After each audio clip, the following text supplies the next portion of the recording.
nós já estamos de volta com a Manhã da Piedade nesta quarta-feira de cinzas. Gente, todos os anos, isso desde 1962, a Igreja Católica do Brasil realiza a campanha da fraternidade. E o objetivo é levar aos católicos e todas as pessoas, de boa vontade, a refletir sobre a própria vida. É um convite para uma reflexão sobre a nossa vida, sobre a nossa fé e, claro, chamar a atenção para algum problema concreto que envolve a sociedade brasileira. E, além disso, buscar caminhos também, gente? Caminhos possíveis para soluções de diversos problemas. E a cada ano é escolhido um tema. O de 2019 é Fraternidade e Políticas Públicas. E o lema que ilumina esta reflexão é: serás libertado pelo direito e pela justiça. Uma frase, que está escrita na Bíblia, no livro do profeta Isaías. E para conversar conosco nesta manhã sobre este tema, está aqui a Lilian Daniela dos Anjos, que é socióloga, e ela também faz parte de uma equipe de formação da Arquidiocese de Belo Horizonte, que está se dedicando a refletir junto com o povo, sobre questões relativas a políticas públicas. Lilian, bom dia, seja bem-vinda aqui ao nosso programa. Obrigada, é um prazer estar aqui com vocês, refletindo sobre esse tema tão importante. Muito importante mesmo, Lilian? E para quem está em casa entender melhor, quando nós falamos de políticas públicas, nós estamos falando sobre o quê, Lilian? Nós estamos falando sobre um conjunto de ações e programas que o Estado, governo ou não, desenvolvem para resolver problemas concretos do cidadão e garantir direitos que estão previstos tanto na Constituição Federal quanto em outras legislações. Então, nós estamos falando em tudo aquilo que é muito concreto para resolver problemas da nossa vida, Por exemplo, a saúde, a educação, a moradia, o saneamento básico e tantos outros direitos que são conquistados e que precisam do Estado dar uma resposta para a população. Então, de uma maneira geral, a gente pode entender políticas públicas como esse conjunto de ações e programas que o Estado desenvolve, Tem tudo a ver com os nossos direitos, então, de uma certa forma, Lilian?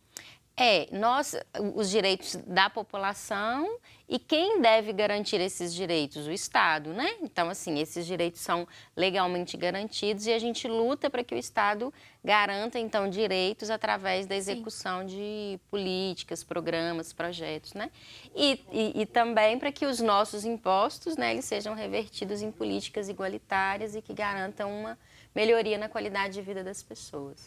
Agora, qual que é a importância para as pessoas de se discutir este assunto, este tema, dentro da campanha da fraternidade, Lilian? A campanha, ela vem no momento em que a gente está num processo de reflexão, Esse período da quaresma, esse processo para a gente refletir um pouco. Como isso está muito ligado na nossa vida, no nosso cotidiano, Então, assim, a saúde, a educação, os nossos direitos, eles são dos nossos cotidianos, Então, assim, é muito importante a gente compreender um pouquinho como que essas políticas são executadas para que a gente possa também cobrar, para que a gente possa ter mais condições da gente perceber, o quanto é importante o Estado melhorar mesmo a nossa vida, Quando a gente tem uma política pública bem executada, um direito garantido, a nossa vida também ela acaba se tornando melhor, Então, eu acho que esse que é o nosso desafio, assim, também. E nesse período, nesses 40 dias, como que pode se fazer essa integração entre fraternidade e políticas públicas? As políticas públicas, de uma maneira geral, existem políticas de diferentes formas, Existem políticas econômicas, existem políticas externas, internacionais e tal. E no Brasil, a gente tem um foco muito grande no que a gente chama de políticas sociais, que são justamente aquelas políticas voltadas para garantir os direitos mais básicos, assistência, saúde, aquilo que está mais afetado na nossa vida. Quando a gente está num momento como que a gente está agora, de crise econômica, empobrecimento da população, vários problemas apontando, a fraternidade, ela nos ajuda a trazer essa dimensão de que todos precisam ter os seus direitos garantidos. Então, a gente ainda tem um país em que muitas pessoas não conseguiram garantir e acessar os seus direitos básicos, Básicos. Então, a gente ainda tem no Brasil pessoas que não têm acesso à alimentação adequada, pessoas que moram em condições muito inadequadas, nas periferias. Saneamento básico, água potável. Então, são muitos desafios. Então, eu acho que o objetivo nosso é um pouquinho voltar o nosso olhar para isso, assim, como que nós ajudamos a nos conscientizar e a ter ações concretas para que, de fato, os nossos direitos sejam garantidos. Então, esse é um pouquinho, acho que a reflexão que traz nesse sentido mais da fraternidade mesmo, né? Que sociedade que a gente quer construir? Uma sociedade que busca um bem viver, né? Uma vida com dignidade para as pessoas. Então, esse é um pouquinho o nosso desafio nesses 40 dias, né? Que sociedade que eu quero, que tipo de ações e políticas a gente precisa para que todas as pessoas tenham acesso às condições mínimas de vida. Então, eu acho que esse é um pouquinho o desafio que a gente está se colocando na reflexão para esses 40 dias. Para os né? próximos 40 dias, né? Agora, em uma época de muitas descrenças, né? Descrenças políticas, com crise econômica também, financeira, corrupção. Essas discussões nesse período da quaresma agora, você acredita que elas podem contribuir para renovar a esperança do povo brasileiro, né? Para trazer algo para eles no dia a dia, voltarem a acreditar de que algo é possível, que eles podem fazer a diferença nesse processo?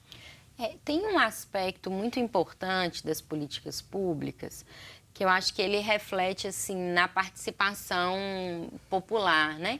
Então, assim, existe o Estado que organiza e garante as políticas públicas de um lado e existe a sociedade civil que também conseguiu garantir o direito de participar, de influenciar, enfim.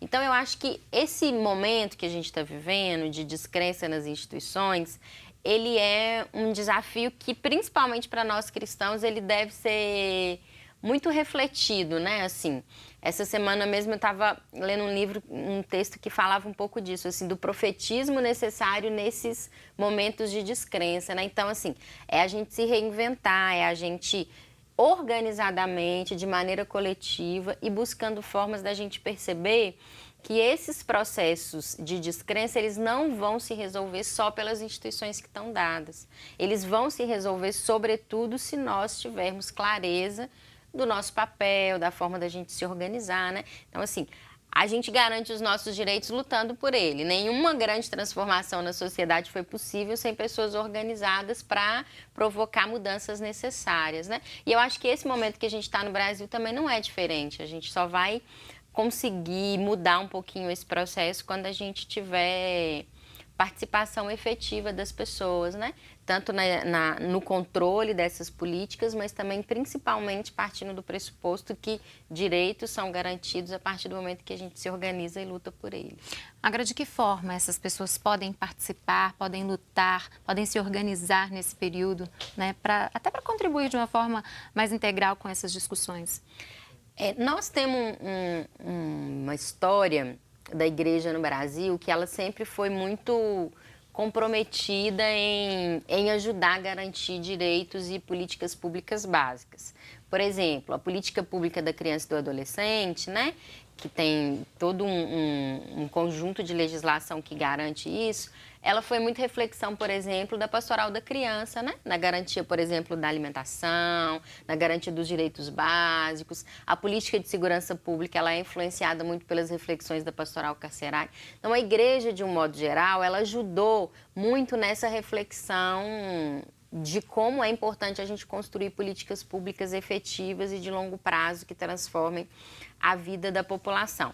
E nós temos o desafio de não pensar no tema da campanha só durante a quaresma. Acho que a quaresma é o período da gente refletir mais, mas o nosso desafio é manter esse tema durante todo o ano. É plantar uma sementinha ali nesse período, né? Plantar uma sementinha para que a gente consiga, durante todo um período, manter essas discussões muito ativas. Então, assim, participar dos conselhos que fiscalizam as políticas é muito importante, contribuir para essas pastorais da igreja que atuam diretamente com essas populações é muito necessário também, né? A própria igreja, no aspecto mais geral da caridade, da formulação, da reflexão, ela tem muitas portas para que a gente vá conseguindo promover essas transformações, né? Tanto para reflexão quanto para ação concreta. Então, há muitos caminhos, né? As políticas públicas são várias, assim, então a gente participar de diferentes lugares, em diferentes processos, nos ajudam também a transformar esse tema da campanha bem concreto na nossa vida. Basta a pessoa estar aberta, à disposição e procurar um desses caminhos para contribuir, então. Agora, Acho que é por você aí. citou um exemplo da pastoral da criança, né? Algumas escolas, inclusive, nesta época, elas propõem discussões, atividades diversas com crianças, com adolescentes, né? Sobre o tema da campanha da fraternidade de cada ano. Você acredita também que essa forma de educar nessa fase, isso contribui para futuros adultos mais conscientes do seu verdadeiro papel na sociedade? Claro, sem dúvida, né? Assim, todos os níveis de educação e alfabetização.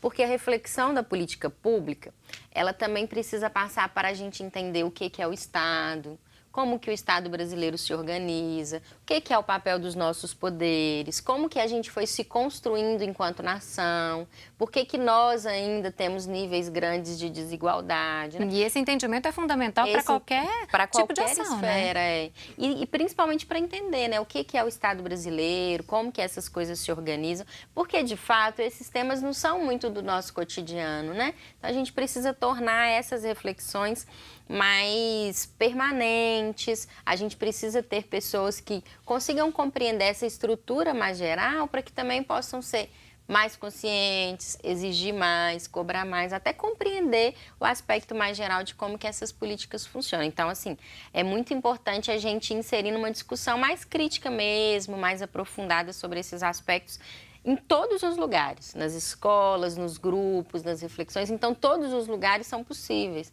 No nosso círculo bíblico, no nosso grupinho de oração, em todos os lugares que a gente pode refletir sobre isso, eu acho que a igreja vai nos apontando subsídios importantes para isso. A discussão é pertinente sempre, então, sempre. Né? Lilian, você continua conosco e agora nós vamos para um rápido intervalo e no próximo bloco nós continuamos, viu, gente, a conversar com a Lilian, então, sobre a campanha da Fraternidade 2019. Não saia daí, voltamos já.